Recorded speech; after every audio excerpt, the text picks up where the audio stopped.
9 ಗಂಟೆಯ ಮತ್ತೊಂದು ಪ್ರಮುಖ ಸುದ್ದಿ. ಮಾಜಿ ಸಂಸದ ಪ್ರಜ್ವಲ್ ಎಸ್ಐಟಿ ಕಸ್ಟಡಿಯಲ್ಲಿದ್ರು. ಇವತ್ತಿಗೆ ಆ ಕಸ್ಟಡಿ ಅವಧಿ ಅಂತ್ಯ ಆಗ್ತಾ ಇದೆ. ಇವತ್ತು ಕೋರ್ಟ್ ಮುಂದೆ ಎಸ್ಐಟಿ ಅವರನ್ನ ಹಾಜರುಪಡಿಸುತ್ತೆ. ಆದ್ರೆ ಮತ್ತಷ್ಟು ದಿನಗಳ ಕಾಲ ಕಸ್ಟಡಿಗೆ ಕೇಳೋದಕ್ಕೆ ಎಸ್ಐಟಿ ಮುಂದಾಗ್ತಾ ಇದೆ. ಅಶ್ಲೀಲ ವಿಡಿಯೋ, ಮೊಬೈಲ್ ಬಗ್ಗೆ ಇನ್ನೂ ಕೂಡ ಪ್ರಜ್ವಲ್ ಬಾಯ್ಬಿಟ್ಟಿಲ್ಲ.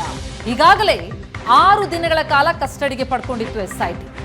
2 ದಿನ ವಿವಿಧ ಪರೀಕ್ಷೆಯ ಕಾರಣ ವಿಚಾರಣೆ ನಡೆದಿಲ್ಲ. ಈಗ ಲೋಕಸಭಾ ಚುನಾವಣೆಯ ಫಲಿತಾಂಶದ ಕಾರಣ ವಿಚಾರಣೆ ನಡೆದಿಲ್ಲ. ಒಂದು ಕಡೆ ಮಾತ್ರ ಮಹಜರ್ ಪ್ರಕ್ರಿಯೆ ನಡೆದಿದೆ, ಇನ್ನೂ ಬೇರೆ ಕಡೆ ಮಹಜರ್ ಮಾಡಬೇಕಾಗಿದೆ ಎಸ್ಐಟಿ. 3 ಪ್ರಕರಣ ಪ್ರಜ್ವಲ್ ವಿರುದ್ಧ ದಾಖಲಾಗಿರುವಂಥದ್ದು. ಹಾಗಾಗಿ ವಿಚಾರಣೆ ವೇಳೆ ಬಾಯ್ಬಿಡ್ತಿಲ್ಲ, ವಿಚಾರಣೆ ಇನ್ನೂ ಮುಂದುವರಿಸಬೇಕಾಗಿದೆ. ಈ ಹಿನ್ನೆಲೆಯಲ್ಲಿ ಎಸ್ಐಟಿ ಮತ್ತಷ್ಟು ದಿನಗಳ ಕಾಲ ಕಸ್ಟಡಿಗೆ ಕೇಳುವಂತಹ ಸಾಧ್ಯತೆಗಳು ಕಂಡು ಬರ್ತಾ ಇದೆ. ಇವತ್ತಿಗೆ ಕಸ್ಟಡಿಯ ಅವಧಿ ಅಂತ್ಯ ಆಗ್ತಾ ಇರೋದ್ರಿಂದ ಕೋರ್ಟ್ಗೆ ಹಾಜರುಪಡಿಸಿ ಮತ್ತೆ ಕಸ್ಟಡಿಗೆ ಕೊಡುವಂತೆ ಎಸ್ಐಟಿ ಕೋರಿಕೊಳ್ಳುವ ಸಾಧ್ಯತೆಗಳು ಕಂಡು ಬರ್ತಾ ಇದೆ.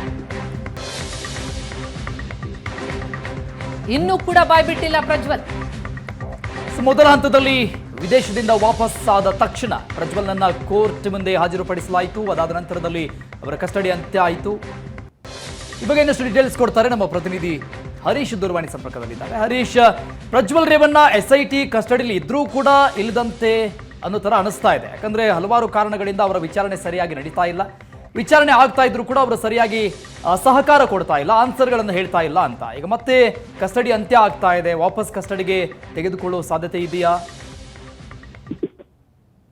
ಖಂಡಿತವಾಗಿ ಅರುಣ್, ಕಳೆದ ಮೇ 31ನೇ ತಾರೀಕು ಪ್ರಜ್ವಲ್ ರೇವಣ್ಣ ವಿದೇಶದಿಂದ ಬರ್ತಾ ಇದ್ದಂತೆ ಎಸ್ಐಟಿ ಅಧಿಕಾರಿಗಳವರನ್ನ ಬಂಧನ ಮಾಡಿದ್ರು. ಅದಾದ ಬಳಿಕ 6 ದಿನಗಳ ಕಾಲ ಕಸ್ಟಡಿಗೆ ಪಡೆದಿದ್ರು.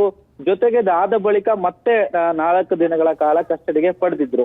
ಒಟ್ಟು ಈಗಾಗಲೇ 10 ದಿನಗಳ ಎಸ್ಐಟಿ ಕಸ್ಟಡಿಯನ್ನ ಈಗಾಗಲೇ ಪ್ರಜ್ವಲ್ ರೇವಣ್ಣ ಎದುರಿಸಿರುವಂತದ್ದು. ಆದ್ರೆ ಕೆಲವೊಂದ್ ಕಡೆ ಈ ಒಂದು ಪ್ರಕರಣದಲ್ಲಿ ಸರಿಯಾದ ರೀತಿಯಲ್ಲಿ ಪ್ರಜ್ವಲ್ ರೇವಣ್ಣ ತನಿಖೆಗೆ ಸ್ಪಂದಿಸ್ತಾ ಇಲ್ಲ ಅನ್ನುವಂಥದ್ದು ಮೇಲ್ನೋಟಕ್ಕೆ ಗೊತ್ತಾಗ್ತಾ ಇರುವಂತದ್ದು. ಯಾಕಂದ್ರೆ ಈ ಹಿಂದೆ ಪ್ರಜ್ವಲ್ ರೇವಣ್ಣ ಬಂಧನವಾದಂತಹ ಸಂದರ್ಭದಲ್ಲಿ ವಕೀಲರು, ಅವರ ಪರ ವಕೀಲರು ಒಂದು ಮಾತನ್ನ ಹೇಳಿದ್ರು, ಪ್ರಜ್ವಲ್ ರೇವಣ್ಣ ತನಿಖೆಗೆ ಸರಿಯಾಗಿ ಸ್ಪಂದಿಸ್ತಾರೆ ಅನ್ನುವಂತ ಒಂದನ್ನು ಮಾತನ್ನ ಹೇಳಿದ್ರು. ಆದ್ರೆ ಎಸ್ಐಟಿ ಅಧಿಕಾರಿಗಳ ಮೂಲಗಳ ಪ್ರಕಾರ ಇದುವರೆಗೂ ಅಂದ್ರೆ ತನಿಖೆ ಅಂದ್ರೆ ವಿಚಾರಣೆಗೆ ಸ್ಪಂದಿಸ್ತಾ ಇದ್ದಾರೆ, ಆದ್ರೆ ಸರಿಯಾದ ರೀತಿಯಾದಂತಹ ಮಾಹಿತಿಯನ್ನ ಕೊಡ್ತಾ ಇಲ್ಲ ಅನ್ನುವಂಥದ್ದು ಎಸ್ಐಟಿ ಅಧಿಕಾರಿಗಳ ಮೂಲಗಳಿಂದ ಗೊತ್ತಾಗ್ತಾ ಇರುವಂತದ್ದು.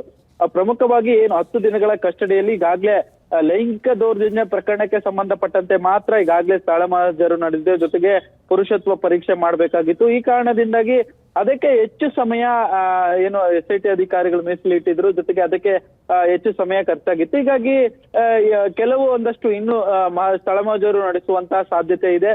ಹೀಗಾಗಿ ಆ ಒಂದು ಸ್ಥಳ ಮಹಜರು ನಡೆಸೋದಕ್ಕೆ ಇನ್ನು ಎಸ್ಐಟಿ ಅಧಿಕಾರಿಗಳಿಗೆ ಕಾಲಾವಕಾಶ ಬೇಕು. ಇದನ್ನೇ ಮುಂದೆ ಇಟ್ಕೊಂಡು ಇವತ್ತು ಅವರ ಕಸ್ಟಡಿ ಅಂತ್ಯವಾಗಲಿದೆ. ಇವತ್ತು ಅವರನ್ನ ನ್ಯಾಯಾಲಯದ ಮುಂದೆ ಹಾಜರುಪಡಿಸ್ತಾರೆ. ಮತ್ತೆ ಕಸ್ಟಡಿಗೆ ಪಡೆಯುವಂತ ಎಲ್ಲಾ ಸಾಧ್ಯತೆಗಳು ಇರುವಂತದ್ದು. ಯಾಕಂದ್ರೆ ಇನ್ನು ಸ್ಥಳ ಮಹಜರು ಮಾಡ್ಬೇಕಾಗಿದೆ. ಜೊತೆಗೆ ಮತ್ತಷ್ಟು ಅವರು ಅವರ ಮೊಬೈಲ್ ಏನಿತ್ತು ಅದರ ಬಗ್ಗೆ ಇನ್ನು ಪ್ರಜ್ವಲ್ ಯಾವುದೇ ರೀತಿಯಾದಂತಹ ಸುಳಿವು ಕೊಟ್ಟಿಲ್ಲ. ಹೀಗಾಗಿ ಆ ಮೊಬೈಲ್ ಬಗ್ಗೆ ಒಂದಷ್ಟು ಮಾಹಿತಿಗಳನ್ನ ಎಸ್ಐಟಿ ಅಧಿಕಾರಿಗಳು ಕಲೆ ಹಾಕ್ಬೇಕಾಗಿದೆ. ಹೀಗಾಗಿ ಎಸ್ಐಟಿ ಅಧಿಕಾರಿಗಳು ಮತ್ತೆ ಬಹುತೇಕವಾಗಿ ಇವತ್ತು ನ್ಯಾಯಾಲಯದ ಮುಂದೆ ಹಾಜರುಪಡಿಸಿದ ಬಳಿಕ ಮತ್ತೆ ಕಸ್ಟಡಿಗೆ ಕೇಳುವಂತಹ ಎಲ್ಲಾ ಸಾಧ್ಯತೆಗಳು ಇರುವಂತದ್ದು. ಒಂದು ವೇಳೆ ಏನಾದ್ರೂ ಪ್ರಜ್ವಲ್ ರೇವಣ್ಣಗೆ ಕಸ್ಟಡಿ ಎಸ್ಐಟಿ ಕಸ್ಟಡಿ ಏನಾದ್ರು ಸಿಗದೆ ಇದ್ರೆ ಅವರು ಜೈಲು ಪಾಲಾಗೋದು ಪಕ್ಕ. ಹೀಗಾಗಿ ಎಸ್ಐಟಿ ಅಧಿಕಾರಿಗಳು ಇವತ್ತು ಮತ್ತೆ ವಿಚಾರಣೆ ಮಾಡುವಂತ ಎಲ್ಲ ಸಾಧ್ಯತೆಗಳು ಇರೋದ್ರಿಂದ ಅವರನ್ನ ಮತ್ತೆ ಕಸ್ಟಡಿಗೆ ಕೇಳುವಂತ ಎಲ್ಲ ಸಾಧ್ಯತೆಗಳು ಇರುವಂತದ್ದು. ಥ್ಯಾಂಕ್ ಯು ಹರೀಶ್ ಎಲ್ಲ ಡೀಟೇಲ್ಸ್ಗೆ.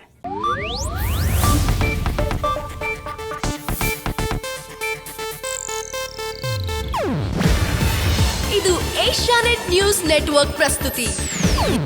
ನೀವು ನೋಡ್ತಿದ್ದೀರಾ ಏಷ್ಯಾನೆಟ್ ಸುವರ್ಣ ನ್ಯೂಸ್.